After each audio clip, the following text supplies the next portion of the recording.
Meus irmãos, vamos ofertar na casa de Deus. Você que trouxe uma oferta ao Senhor, você que trouxe o seu dízimo para entregar a Deus, ou o dízimo do Senhor para entregar, eu quero te convidar você a segurar o seu envelope aí nesse momento. Tem um envelope aí na sua cadeira. Pega o seu envelope. Você que precisar e desejar fazer essa oferta ou a entrega desse dízimo através de cartão de crédito ou de débito, o diácono Carmelo está ali de posse da maquininha, você pode se aproximar dele e entregar uma oferta ao Senhor. Essa oferta, grande parte dessas ofertas estão sendo direcionadas para a construção do novo templo, que já está nos derradeiros dias da obra. Graças a Deus, cada vez que a gente passa lá, a gente vê um avanço, a gente vê que está finalizando, né, Michael? Está uma bênção, irmãos. Eu até incentivo os irmãos que ainda não conhecem, tiver um tempinho, passa lá. É muito motivador ir lá na obra. De vez em quase toda semana eu vou lá. A gente sai de lá motivado, porque a gente entende que é a mão do Senhor que está fazendo. A gente sabe que a gente não teria condições de fazer se não fosse a mão do Senhor, enviando recursos, usando pessoas, usando você, usando a mim, para que esta obra aconteça. Então pega aí o seu dízimo, a sua oferta, vamos orar ao Senhor e logo em seguida você tem a liberdade de trazer aqui, colocar no gasofilaço o nome de Jesus. Pai, nós oramos ao Senhor, nesse momento abençoando os teus filhos que vão ofertar, que vão dizimar na tua casa. Que o Senhor possa, ó Deus eterno, abençoar os teus servos com a bênção da prosperidade. Eu oro sempre e digo, ó Deus, que prosperidade não é riqueza, prosperidade é ausência de necessidade. Que não venha faltar no celeiro dos teus filhos, ó Pai. É a tua palavra quem diz que os filhos dos leões necessitam e sentem fome, mas aqueles que temem ao Senhor de nada têm falta, ó Deus. Em uma outra oportunidade, Davi disse que foi moço, se tornou velho e nunca viu um justo desamparado, nem a sua descendência padecer necessidade. Deus, então nós abençoamos os teus filhos com a bênção da prosperidade. Aqueles que por alguma razão hoje não podem ofertar, que o Senhor possa abrir as portas, dar condições, enviar recursos, para que os teus servos também com alegria possam participar desse momento que é tão espiritual quanto qualquer outro do nosso culto. Nós oramos, agradecidos ao Senhor, em nome de Jesus. Com muita alegria, saia do seu lugar, vem aqui, entregue a sua oferta ao Senhor, entregue o dízimo que você separou para Deus. Nós estamos nos preparando para ouvir a palavra do Senhor. A irmã Aline tem uma palavra de Deus para nos entregar. Eu particularmente sempre sou muito edificado quando ouço ela pregar. É a primeira vez que eu vou ouvi-la ao vivo. Todas as outras vezes foi no YouTube. Hoje Deus preparou esse tempo ao vivo. Eu tenho certeza que vai ser uma bênção, irmã Aline. Por favor, estenda para cá a sua mão, irmãos. Deus está aqui, a tua filha, a tua serva, o teu vaso. Faça uso da instrumentalidade da tua filha nessa noite e nos edifique através da tua palavra, ó Deus. Eu creio, Senhor, que no teu coração tem uma palavra para esta noite. E esta palavra foi comunicada ao coração da tua serva. Então que todo ladrão da palavra seja repreendido, que tudo aquilo que não provém do Senhor seja jogado por terra, e que haja um fluir do teu Espírito nessa noite, e que o nosso coração seja terra boa para receber a semente que será lançada. Use a tua serva, é o que te pedimos em nome de Jesus. Amém. Fique à vontade.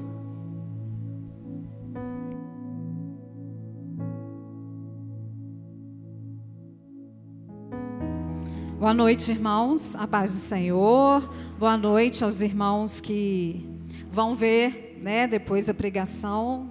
Boa noite, bom dia, boa tarde. Convido vocês a abrirem comigo, vai ser projetado. A gente vai começar um estudo hoje sobre altares. Eu vou explicando, tá?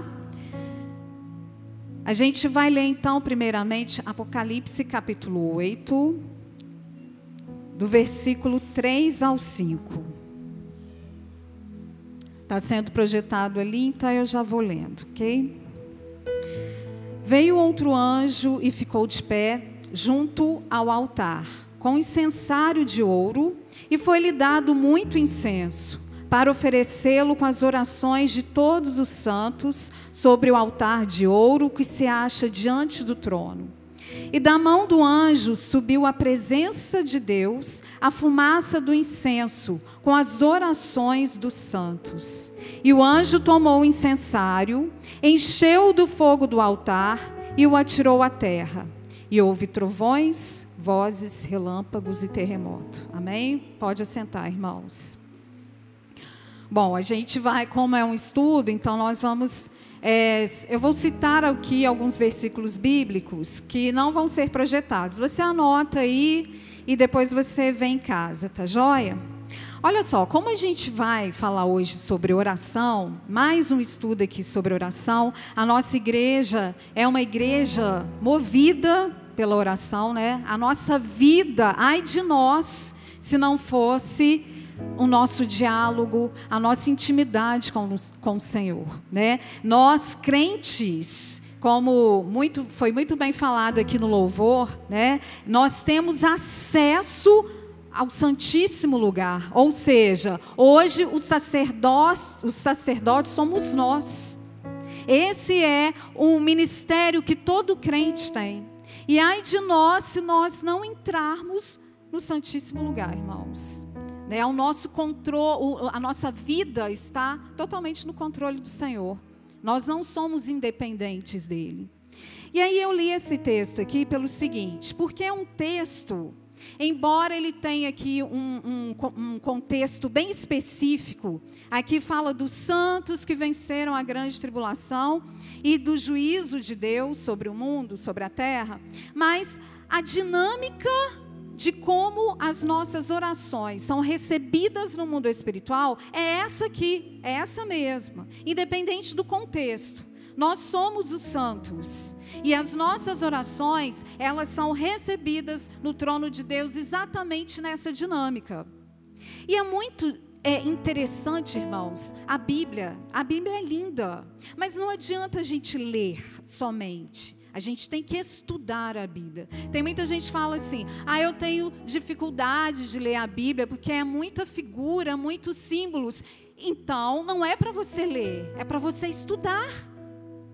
A partir do momento que você vai estudar, pesquisar, você vai ver que cada figura, que cada elemento tem um significado que abre chaves na nossa mente, abre portas espirituais. E nós, como somos seres humanos, a gente tem uma certa dificuldade em lidar com aquilo que é muito abstrato. Por isso que quando você estuda a Bíblia, entende as figuras, os porquê desses elementos, aquilo se materializa para você e aí fica muito mais fácil da gente entender e da gente praticar o que o Senhor nos manda. Tem muita gente que não ora, tem uma vida fraca de oração, porque ela não entende a dinâmica da oração. Como é que é isso, né? Para que é isso? Como é que é recebido? Será que Deus responde sempre? Então, eu trouxe esse texto porque a dinâmica da oração no mundo espiritual é exatamente isso. E o que a gente vê aqui? Que as nossas orações sempre sobem ao trono de Deus. Sempre. Não existe oração que o Senhor não receba. Elas sempre sobem como aroma suave. Então, a nossa oração, quando nós estamos aqui na igreja para orar, e especialmente quando nós deixamos tudo na nossa casa e fechamos a porta lá do nosso cantinho, do nosso secreto, o Senhor tem prazer em receber a nossa oração, a nossa voz, o nosso diálogo com Ele sobe como um incenso cheiroso às suas narinas. Então, Deus sempre ouve orações. Não existe essa, Deus não me ouviu. Deus ouve, irmão, sempre. Outra coisa, Deus sempre responde orações. Ele não só ouve, mas como Ele responde. Quando o anjo coloca aqui, né, o incenso lá no incensário e coloca o fogo e queima o incenso e as orações dos justos vão ao encontro do trono da graça, do trono de Deus, Deus recebe. E logo depois, lá no versículo 5, o Senhor manda a resposta, olha, e o anjo tomou o incensário, encheu do fogo do altar e o atirou à terra. Ou seja, a resposta, o mesmo incensário que leva a oração é o mesmo que traz a resposta. Então Deus ouve orações e Deus responde orações. Não existe oração sem resposta, né? Efésios 3:20 fala: ora, aquele que é poderoso para fazer infinitamente mais do que pedimos ou pensamos. Ah, Deus não me respondeu. Não te respondeu do jeito que você queria, mas Ele fez infinitamente mais, você pode ter certeza. Até o não de Deus é infinitamente mais, segundo o seu poder que opera em nós. Então, não existe oração sem resposta. Zacarias, lá em Lucas 1, o sacerdote Zacarias, exatamente no momento em que ele ia queimar o incenso no altar do incenso, que significava a adoração, a oração dos santos, o que aconteceu? Um anjo o visitou. E o que o anjo falou para ele? Zacarias, as suas orações foram respondidas. Ele já era velho. Talvez uma oração, de anos.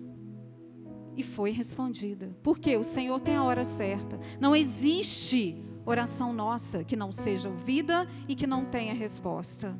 Mateus 7:7 fala, né? Pedi e dar-se-vos-á. Buscai e achareis. Batei e abri-se-vos-á. Agora fala... Pede uma vez só, busca uma vez só, bata uma vez. Não, a gente tem que buscar, pedir e bater o tempo, quantas vezes forem necessárias. O problema é que a gente desiste logo no início. E o versículo 8 fala, qual que é o resultado de pedir, buscar e bater? Pois todo aquele que pede, recebe. O que busca e o que bate, a porta vai abrir. Mas não é no nosso tempo, não é no nosso jeito. Mas aí, a gente vê aqui, né, essas figuras, esses elementos, incenso, incensário, altar, fogo. O que significa isso? O que são esses elementos? O que isso tem a ver com oração? Quando isso tudo começou? Como o João falou aqui, começou muito bem o louvor, ele falou, né, do tabernáculo.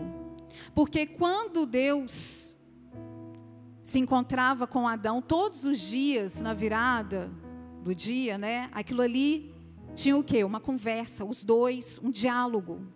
Mas aí, infelizmente, o homem decidiu pecar e esse diálogo, essa conversa íntima, ela foi interrompida. Houve ali uma barreira do pecado. Mas aí sempre Deus, buscando o homem, buscando um relacionamento com o homem, Deus sempre tentando se fazer conhecer, se aproximar. E aí o que Ele faz então? Ele quer habitar novamente no meio do seu povo. É um recomeço de uma conversa. Ele quer habitar no meio do seu povo. Então, a oração dos santos, a gente vai falar hoje. Nós vamos falar sobre altares. Eu já vou explicar. Pode colocar, Isabel. O primeiro slide está falando... vai mostrar exatamente o tabernáculo de Deus. Deus instrui Moisés a construir um tabernáculo. E esse tabernáculo tinha todo utensílios, móveis, que eram sombras rituais e sombras de tudo o que viria a ser na obra e no ministério de Jesus. Geralmente, a primeira coisa era o pátio, né? Era o pátio, tinha o portão da entrada, e logo depois do portão da entrada, a gente tinha o altar do holocausto. Depois tinha a pia, e depois, olha lá, o tabernáculo de Deus. Deus Pode passar também. Olha lá, a ordem que ele faz, que ele dá a Moisés. Êxodo 25, 8 e 9. E farão um santuário para mim, e habitarei no meio deles. Façam tudo como eu lhe mostrar, conforme o modelo do tabernáculo de cada utensílio. Por quê? Porque, como eu disse, o tabernáculo era a sombra da obra de Jesus na cruz. Era a sombra da obra da redenção. Então, cada utensílio, cada móvel, cada ritual ali já tipificava, apontava para a cruz de Cristo, para a obra de Jesus. Então, pode passar. A gente vê ali o portão para onde se entrava para o tabernáculo. O tabernáculo, ele tinha a sua parte externa, né, o átrio, e logo de cara a gente dava-se com o altar do holocausto. Ali eram sacrificados os animais, eram oferecidas as ofertas de expiação. Ali eram queimados o sangue e a gordura dos animais. Como a Bíblia fala, né? Sem sangue não há remissão de pecados. Então era preciso que o sacerdote oferecesse ali aquele sangue para ser queimado, para subir também como oferta, para redimir os pecados dos homens. Logo depois vinha a pia para os sacerdotes se lavarem, né, depois daquela matança. Eu não vou explicar tudo, esse não é o meu objetivo aqui. E lá dentro, pode colocar, Isabel. Lá dentro, no interior do tabernáculo, a gente vai ter o candelabro, a gente vai ter o altar do incenso, o outro altar. E o que acontece ali? O altar do incenso já não era mais o altar do sacrifício. Ali não deveriam se oferecer sacrifícios, mas sim a oração, a adoração, a oferta da oração e da adoração, que é exatamente isso que a gente leu aqui. No altar do incenso, o sacerdote entrava, jogava ali sobre o altar o incenso, e aquele incenso era queimado. E aí aquele fogo e aquela fumaça subiam como um cheiro agradável ao Senhor. Enquanto o sacerdote fazia isso, lá dentro, as pessoas que estavam lá fora oravam, juntamente com o subir da fumaça, tá? E aí, o que significa tudo isso? Significa que o nosso culto se resume, irmãos, a duas coisas: a sacrifício e a adoração. O altar do sacrifício, embora ele seja o primeiro elemento ali, eu vou falar dele na semana que vem.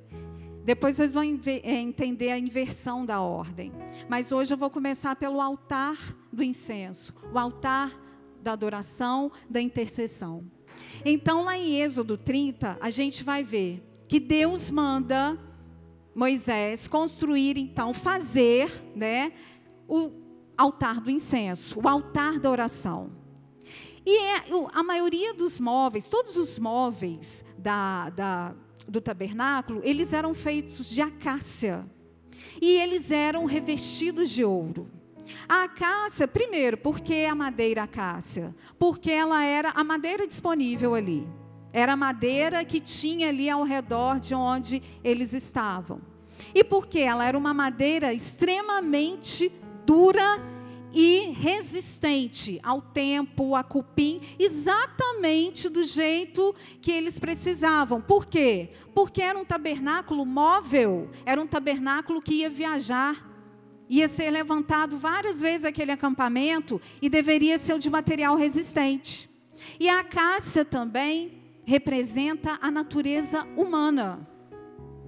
E o que quer dizer esse ouro, então? Revestindo a natureza humana. Ouro significa a glória de Deus. A partir do momento que nós estamos em oração, nós estamos na intercessão, na adoração, nós somos revestidos pela glória de Deus. Não é à toa que o altar do incenso, ele ficava exatamente de frente para o véu do Santíssimo Lugar. Isso significa o quê? Que a presença de Deus, que a oração nos aproxima da presença de Deus. E quanto mais nós nos aproximamos dessa presença, mais revestidos da glória dele nós seremos. Amém? Aí, esse incenso que era jogado sobre o altar, irmãos, ele não era qualquer incenso. Existia uma receita própria para isso. Deus é um Deus de detalhes. Como eu falei, se você só ler a Bíblia, você não vai encontrar mistérios na Bíblia. Você deixa para lá, porque você não entende. Ou então fica aquela lacuna, porque tudo tem um significado muito profundo. E Deus manda, então, Moisés também ungir o tabernáculo, as coisas do tabernáculo, os sacerdotes, com um óleo específico, que tinha uma receita exclusiva. E ninguém poderia usar para ter, né, essa receita. Uma pessoa comum não poderia usar esse óleo. Ela poderia morrer. Ela era condenada à morte se ela fizesse isso. E então, Deus manda a receita também para esse incenso que ia ser queimado ali no altar da adoração. E olha só, Êxodo 30, 34 e 35. Disse mais o Senhor a Moisés: toma substâncias odoríferas, estoraque, ônica e gálbano. Estes aromatas com incenso puro, cada um de igual peso. E disto farás incenso, perfume segundo a arte do perfumista, temperado com sal puro e santo.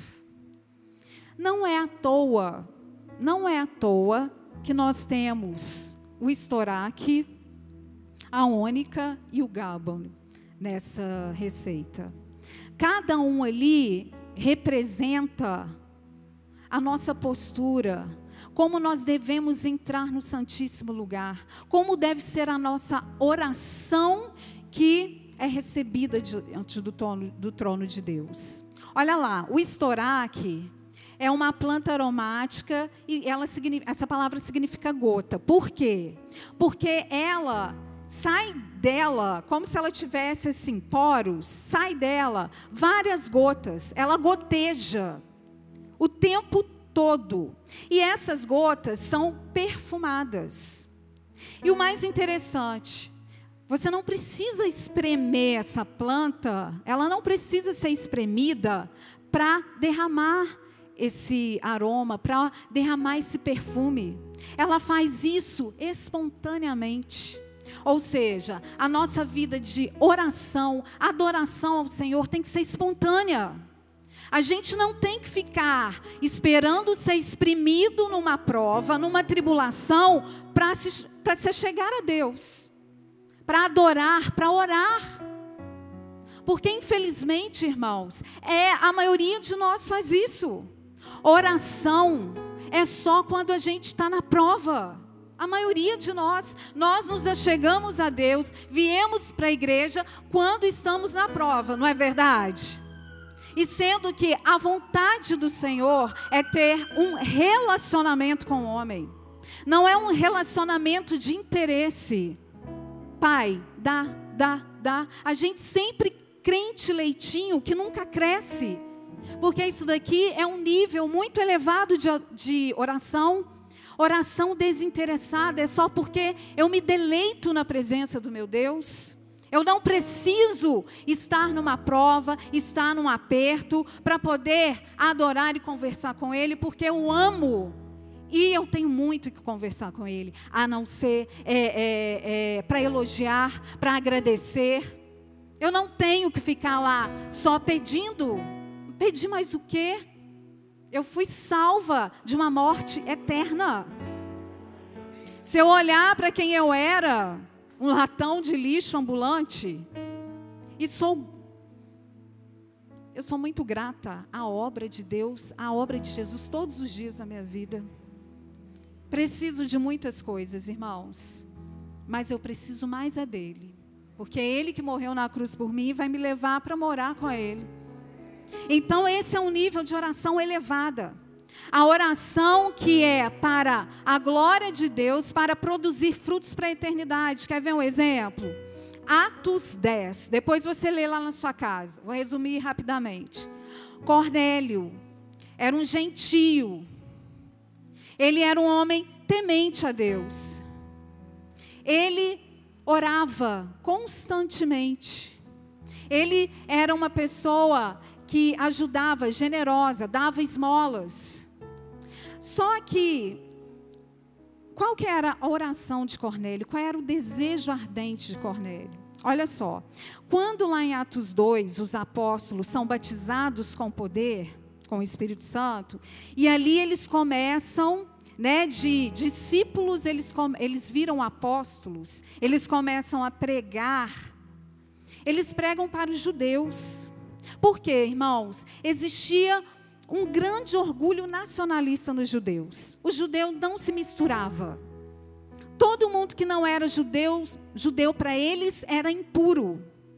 Então, quando Jesus fala para eles assim, ide por todo o mundo e pregar o evangelho, eles estavam meio resistentes a esse todo mundo. Então, Cornélio estava vendo o que estava acontecendo lá entre aquele povo. Batismo nas águas, batismo com o Espírito Santo, pregação sobre Jesus, sobre salvação, sobre vida eterna. E ele, como gentio, não tinha acesso a isso. E ele queria isso, irmãos, ele queria a salvação dos seus. Ele queria que os gentios, como ele, tivessem acesso a essa preciosidade. E aí um dia ele está orando, um anjo chega perto dele e fala assim, Cornélio, as suas orações subiram. E aí você vai ver, as suas esmolas também. E aí você vai ver que o que acontece depois.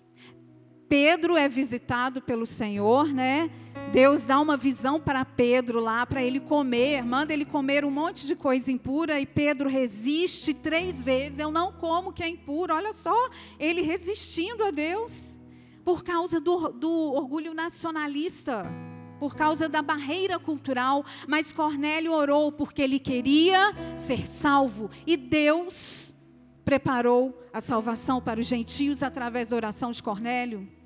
E aí a gente vê ali, Pedro então vai amando do Senhor para a casa de Cornélio, prega para ele e sua família e mais outros companheiros, e vários gentios então são salvos através daquela pregação. Oração, irmãos, para a eternidade. Quantas horas, quantos minutos a gente gasta da nossa oração pedindo coisas? E quantos minutos será que a gente gasta na nossa oração pedindo, chorando pelas pessoas da nossa família que não são salvas, pelos cativos que precisam ser libertos? Em 2017, tinha uma irmã aqui, uma irmã querida, ela já partiu para o Senhor, e a Dalva. E ela ficou bastante tempo, ela ficou internada várias vezes no Asconcer. Irmãos, eu nunca tinha ido, até 2017, eu nunca tinha ido no Asconcer. Nunca tinha pisado lá. E aí, no dia que eu fui pela primeira vez para visitar essa amiga, ela estava na enfermaria. E quando eu cheguei na porta daquele hospital, não sei se você já foi, mas é muito pesado. E o meu coração já começou a apertar. Porque você sente o quão miserável nós somos. E aí eu entrei naquela enfermaria, e muitos leitos, pessoas em fase terminal já do câncer. E enquanto eu conversava com ela, enquanto a gente estava ali, ao meu redor era um sofrimento terrível, porque as pessoas tinham um mal-estar tão horrível, pessoas vomitando sangue, camas já cercadas porque alguém tinha acabado de morrer, ou estava agonizando porque estava morrendo. E eu saí ali daquele hospital pensando o seguinte, eu falei assim, meu Deus, quanto tempo eu não oro por pessoas que estão assim, nessa condição. Quantas vezes, quando eu ajoelho, eu me lembro, meu Deus, de lugares como esse. Porque a verdade é, irmãos, o ditado é certo. O que os olhos não veem, o coração não sente. A gente procura beleza. A gente não procura tristeza. Mas saiba que o papel da igreja é exatamente procurar tristeza, procurar quem está chorando, procurar quem está doente. Por quê? Porque nós somos embaixadores do reino.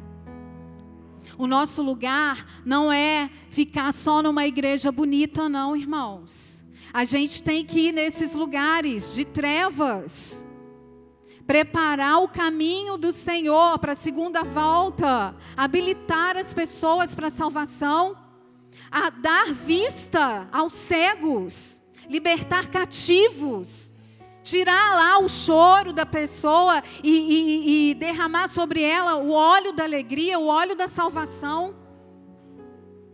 Se a gente não vai, pelo menos que a gente interceda pelas pessoas. Que a gente se lembre das mulheres que são violentadas pelos maridos, que tem o seu queixo quebrado por um opressor. É sem vergonhice, sabe? Está lá porque quer. Não, irmãos. Quem em sã consciência gosta de apanhar? São cadeias espirituais que a pessoa está presa e ela precisa de Jesus. Aquele que liberta os cativos. A gente tem que orar para as crianças, para os bebês, para adolescentes que durante a noite não dormem porque elas sabem que vai ter uma mão nojenta, molestadora sobre elas. Meu Deus, desperta a igreja para isso. Que a gente possa orar, se lembrar do choro dos oprimidos. E o mais, esquecer, irmãos, o nosso senso de justiça. E parar de desejar a morte das pessoas, né? Porque a gente fala assim, esse aí tem que morrer mesmo. Como é que a gente trata o nosso opressor? Senhor, mata. Senhor, tira, leva para longe. Será que a gente faz, Senhor, salva esse opressor, muda a mente dele, troca a natureza dele pela sua natureza, porque aí ele vai parar de oprimir. Olha só que bênção. O que será que a igreja primitiva pedia a respeito de Saulo? Saulo que devastava a igreja, que entrava nas casas dos crentes, prendia todo mundo, só porque o povo era crente, respirava blasfêmias e ódio contra a igreja de Cristo. Quantos cristãos devem ter pedido, Senhor, mata. Esse homem é uma pedra de tropeço, ele está matando os nossos, o Senhor não vai fazer nada? Mas aí eu tenho certeza que alguém, pelo menos um ou dois, deve ter falado assim, Senhor, salva. Traz ele para o nosso lado, Senhor. E aí acontece aquela história maravilhosa na vida de Saulo que se torna Paulo. O encontro dele com Jesus, que derruba ele, que deixa ele cego. Cego para uma vida passada de religião, de morte, e traz uma nova vida, uma nova mente, uma mente de salvo para Paulo. O maior missionário do Novo Testamento. O quanto, irmãos, a igreja primitiva e nós ganhamos com Paulo convertido. E é interessante você olhar que depois que Paulo está convertido, e ele já está indo pelas igrejas, a Bíblia é bem clara. E reinava a paz sobre a igreja. Olha só, o opressor está convertido. Houve paz para a igreja depois da conversão de Paulo. Que a gente ore, irmãos, a gente só mete o pau nos políticos, vamos orar pela conversão deles. A gente fala, Juiz de Fora não tem emprego, empresário reclama, o movimento está ruim, mas será que a gente ora por Juiz de Fora? Será que a gente ora pela cidade onde nós moramos? É visível a potestade que está sobre a nossa cidade, irmão. A cidade está fedendo, é pedinte para todo lado, a miséria aumentando. Isso está bem, a potestade que está sobre o Juiz de Fora, ela está bem visível na iluminação pública, vocês já viram? Quer dizer, na falta de iluminação pública. Né? A gente paga todo mês na nossa conta. A Avenida Brasil é um breu. Onde está, irmãos, a nossa oração por Juiz de Fora? Oração, intercessão para frutos para a eternidade. Tem que ser espontâneo em nós. Mas você está falando isso, você não sabe o que eu estou passando. Então eu vou te responder com algo emblemático, que a gente sempre responde nessa situação. Deus mudou a sorte de Jó quando ele orava pelos seus amigos.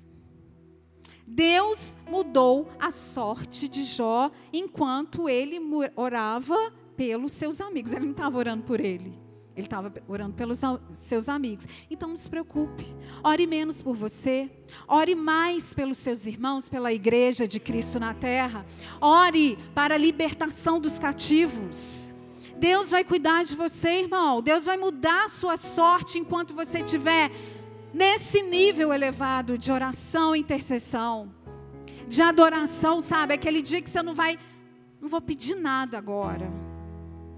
Vou ajoelhar e só agradecer. E só adorar, elogiar o meu Jesus. Né? Salmo 103, bendize, ó minha alma, ao Senhor, e tudo o que há em mim, bendiga o teu santo nome. Ele sarou as minhas enfermidades, perdoa as minhas iniquidades, redime da minha vida, né? Tira da minha vida a morte e me coroa de graça e misericórdia. Que a nossa oração seja espontânea para o Senhor. Que a gente não precise ser exprimido para estar lá no Santo dos Santos. Amém? Outra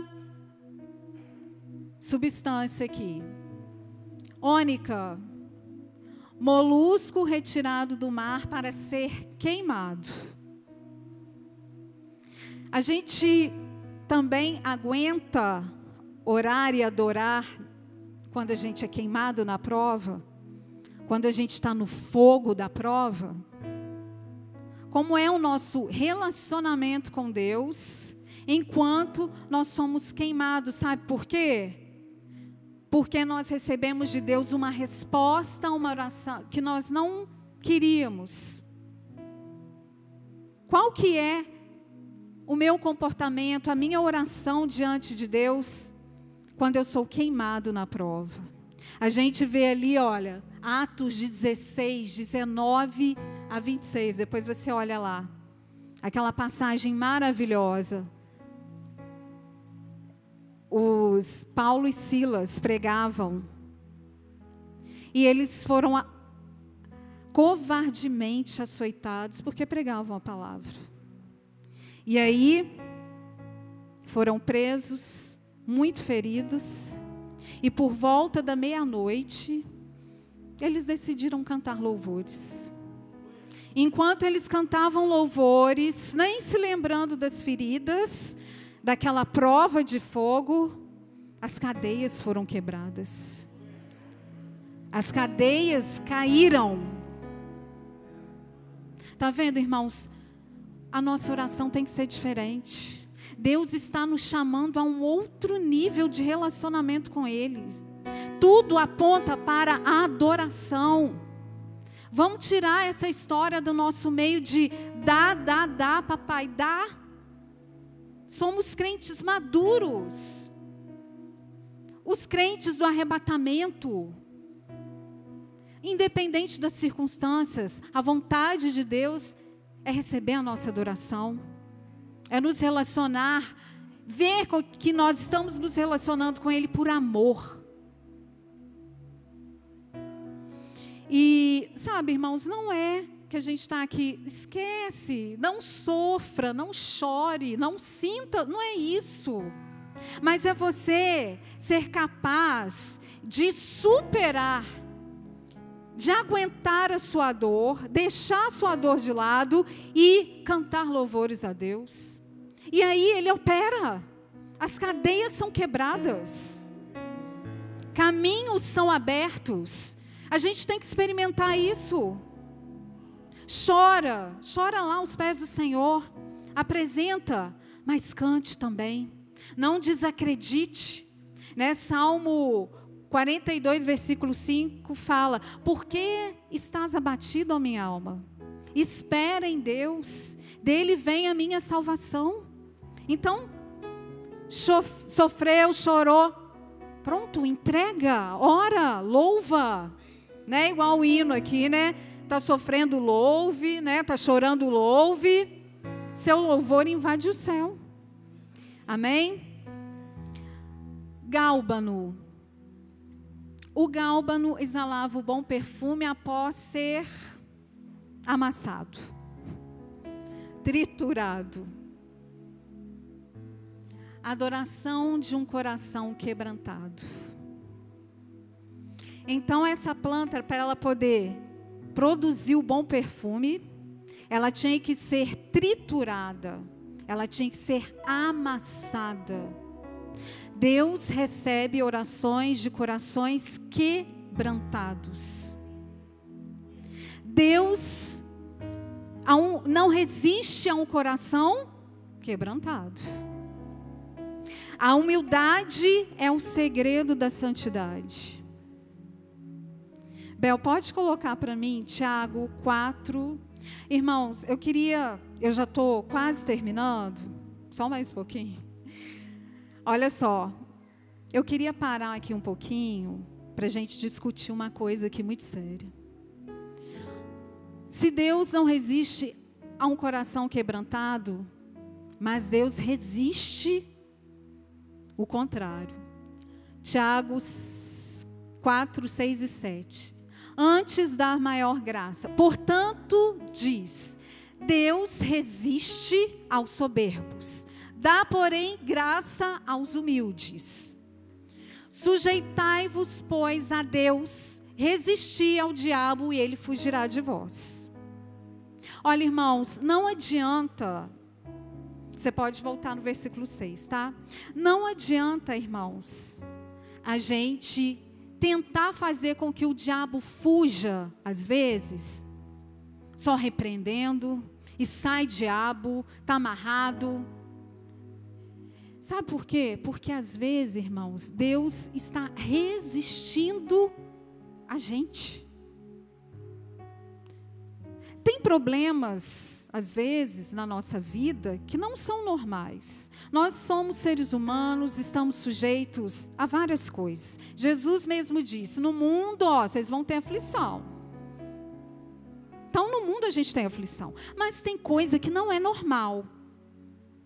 Tem provas que não são normais. São ciclos e ciclos. A Thelma falou aqui, domingo, né, a pregação dela, que Deus é fiel. E é fiel mesmo. Ela diz que toda prova, e é verdade, toda prova tem data de validade, não é isso? Tem um prazo de validade, ela passa. Porque Deus é Deus, nós vivemos de ciclos. Agora tem ciclo que não termina nunca. Tem prova que não termina nunca. E é bom muitas vezes a gente parar e fazer um diagnóstico. Porque Deus resiste aos soberbos. E esse conceito de humildade, irmãos, às vezes ele é muito distorcido. Conceito de soberba é muito distorcido. Eu estava lendo num livro sobre isso, sobre orgulho, soberba, e a pessoa fala que orgulho, soberba é que nem mau hálito, né? A pessoa não sabe que tem. Agora, na pandemia, com a máscara, talvez ela fique sufocada ali, né? Com o próprio mau hálito. Mas, sem máscara, não é assim, não é verdade? Às vezes a gente está, sei lá, suado, com algum mau cheiro. Já viu? A gente muitas vezes não percebe, principalmente o mau hálito. É o outro que percebe. A gente não sabe. Eu com mau hálito, eu não. Eu soberbo? Que é isso? Eu não ando com roupa de marca. Eu compro tudo baratinho, sabe? E às vezes a gente acha que isso é humildade. Eu não sou soberbo, não. Eu ajudo as pessoas, eu trago cesta básica para a igreja. Eu soberbo, eu me preocupo com as pessoas. Mas quando nós passamos pela prova, a primeira coisa que a gente faz é reclamar. A gente não suporta estar sob o jugo de Deus. O primeiro questionamento vem: por que, Senhor, eu estou passando por isso? Por que o meu filho? Por que a minha família? A gente resiste às provas de Deus. A gente às vezes não tem humildade para ser provado por Deus. Está sob a potente mão de Deus. E esse orgulho, essa falsa humildade, ela se manifesta na gente de várias formas. Não é uma questão de vencermos demônios, vencermos obstáculos. É uma questão de deixarmos ser vencidos por Deus. Senhor, eu estou na prova e eu me sujeito a ela. Faça, o Senhor está no controle. Faça o que o Senhor quiser. Eu confio. Eu vou esperar passar. E aí, a Bíblia fala de libertação, né? Por oração.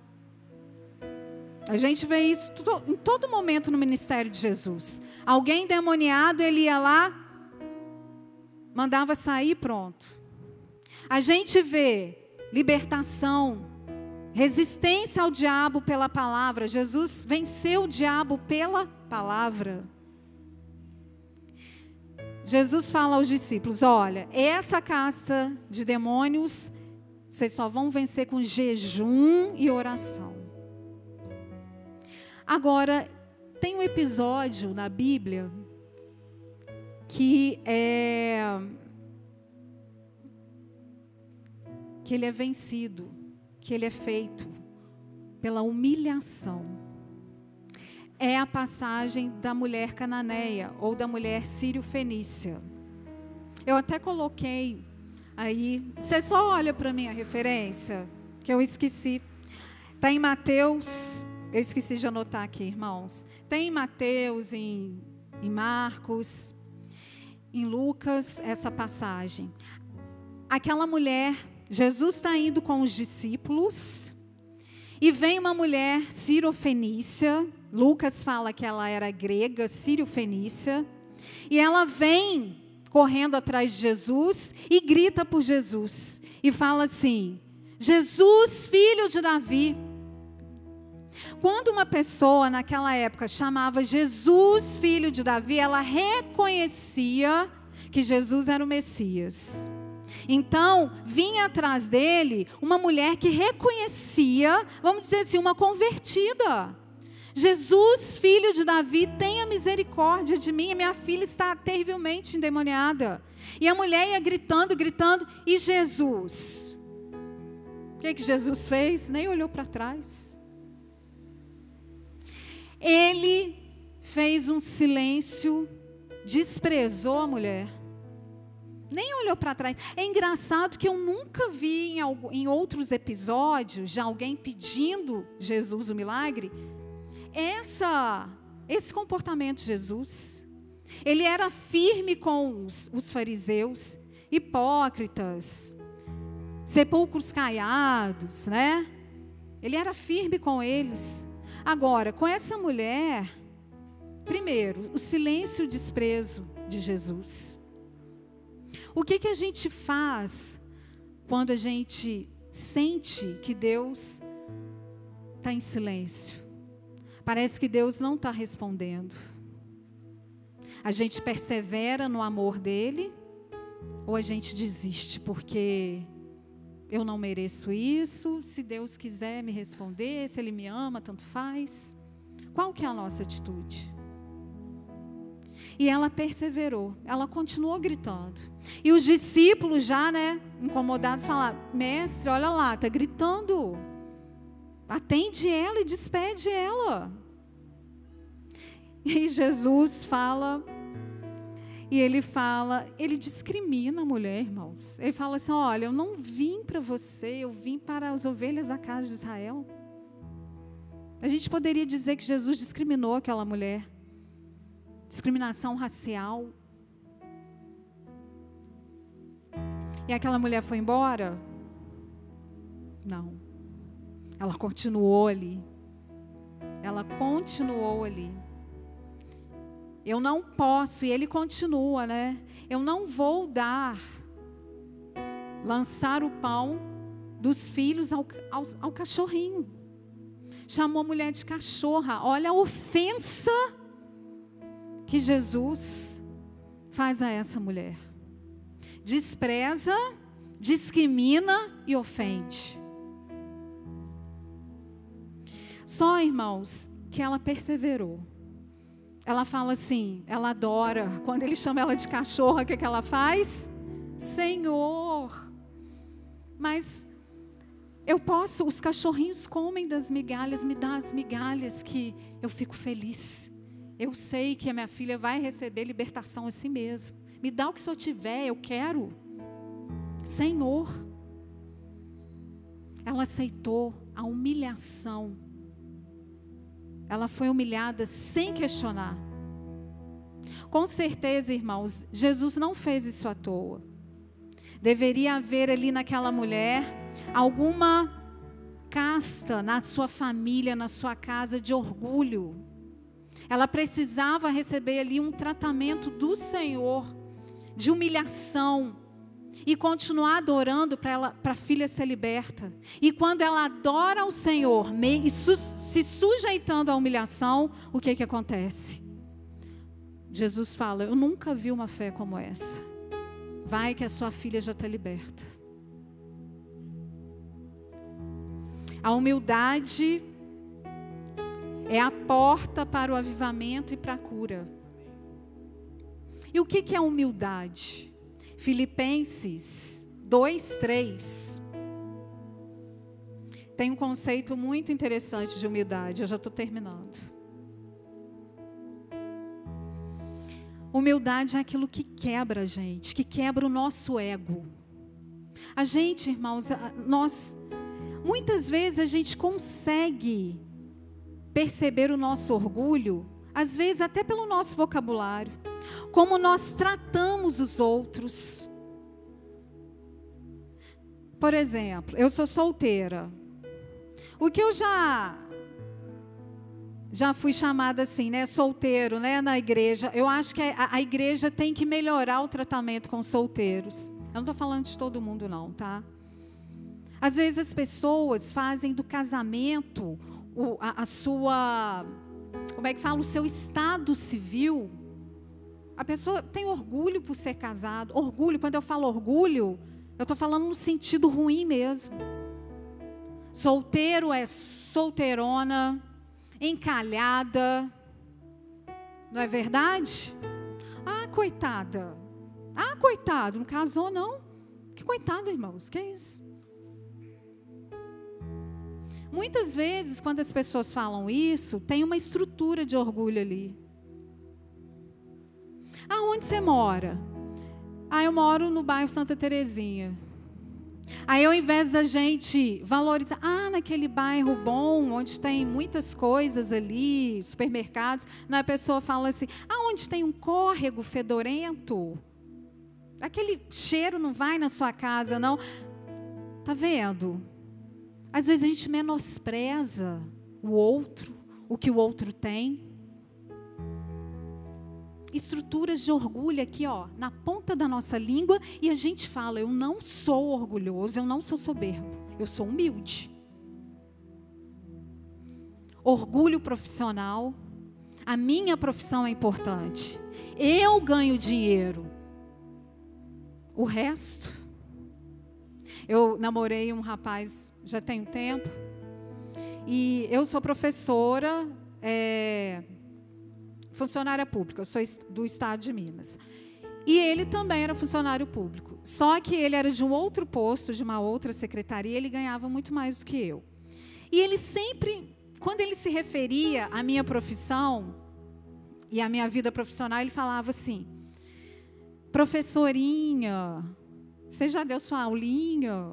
Está preparando provinha? Sabe? Ele só me chamava assim. Já foi na sua escolinha? É isso que eu estou falando. Às vezes o orgulho da pessoa está aqui, ó. Aí um dia eu, irritada, eu falei assim: por que você só me chama de professorinha? O meu local de trabalho é escolinha. Eu dou provinha, por exemplo. Por quê? Eu não me lembro exatamente as palavras dele, mas eu me lembro muito bem do que ele quis dizer. Ele quis dizer que a minha profissão não era importante, tão quanto a dele, e que havia um abismo de salário muito grande, que eu tinha um saláriozinho também. O saláriozinho ele falou, eu lembro. Aí eu falei assim: gente, eu vou casar com um homem desse, que não me valoriza, que não valoriza a minha profissão, quem eu sou, como eu ganho o meu dinheiro, o meu pão. Estruturas de orgulho aqui na ponta da nossa língua. Orgulho na família. Pais, tenham cuidado. Seus filhos, eduque os seus filhos da melhor maneira, na instrução do Senhor. Mas não pense que eles são melhores do que os filhos dos outros. Isso é muito sério. Filipenses 2:3 fala assim: nada façais por contenda ou por vanglória, mas por humildade. O que é humildade? Cada um considere os outros superiores a si mesmo. Humildade é isso: eu olhar para você, independente de quem você é, e te achar superior a mim. Difícil, né, irmãos? Principalmente quando a gente tem pessoas que é tão bom ou melhor naquilo que Deus deu para a gente fazer bem também. Vocês já viram? É muito mais fácil eu sou, por exemplo, professora de língua portuguesa. Então é muito mais fácil eu admirar um físico, eu admirar um geógrafo, um matemático, uma dona de casa que tem filhos e marido e dá conta de tudo, porque não são áreas do meu domínio. Agora, admirar e colocar como superior alguém que está na minha área é muito difícil, mexe com o nosso ego. E isso, infelizmente, acontece muitas vezes na igreja. Ao invés da gente trabalhar como um corpo, a gente fica dando tiro no pé. Por quê? A competição entra. Eu não consigo ver o outro como superior a mim. Então, humildade não é estereótipo. Não tem nada a ver com roupa cara, roupa barata, nada disso. Humildade tem a ver com a disposição do meu coração, o meu olhar em relação ao meu próximo, ao meu irmão. Ele é superior a mim. Sabe, irmãos, a gente precisa, coração quebrantado não é só choro. Não é só: ai, Senhor, eu sou dependente de Ti. Mais que palavras, nós precisamos viver, irmãos. Viver. Coração quebrantado é 24 horas. É para Deus a minha oração e para o meu irmão. Ver o outro como superior a mim. E aí eu termino aqui, né? 2 Crônicas 7:14. Nós queremos avivamento, nós queremos fogo do Espírito, nós queremos vitória. Nós estamos passando por um momento difícil na nossa nação, no mundo. Mas qual é o convite de Deus? Mais que orar, existe um princípio, uma ação primeira. E se o meu povo, que se chama pelo meu nome, se humilhar. A oração a gente tem que chegar, irmãos. Senhor, eu não sou nada, misericórdia de mim, que eu sou pecador. Se humilhar, orar e buscar a minha face, se converter dos seus maus caminhos. A gente tem que se converter todos os dias. É mudança de mente todos os dias. Eu vou falar sobre isso na próxima terça. Então eu ouvirei dos céus e perdoarei os seus pecados e sararei a sua terra. A gente tem que se humilhar. A gente tem que chegar, a gente tem que viver em humilhação. Eu sou dependente de Deus. Eu preciso dos meus irmãos. Porque eu sou abençoada por eles. Eu não sou só eu que abençoo. As pessoas me abençoam. Isso é corpo. E aí Deus recebe a oração de um coração quebrantado. Que adora sem precisar estar na prova. Que adora quando passa pelo fogo.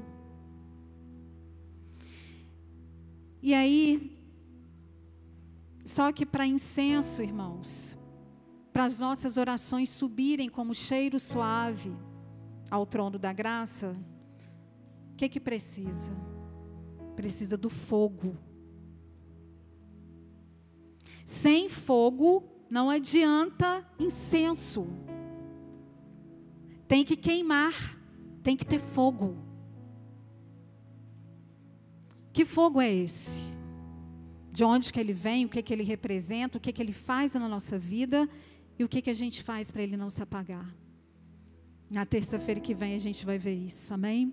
Eu queria que você ficasse de pé. Aos irmãos de casa, Deus abençoe, que você se lembre do que o Senhor falou quando você for orar, amém?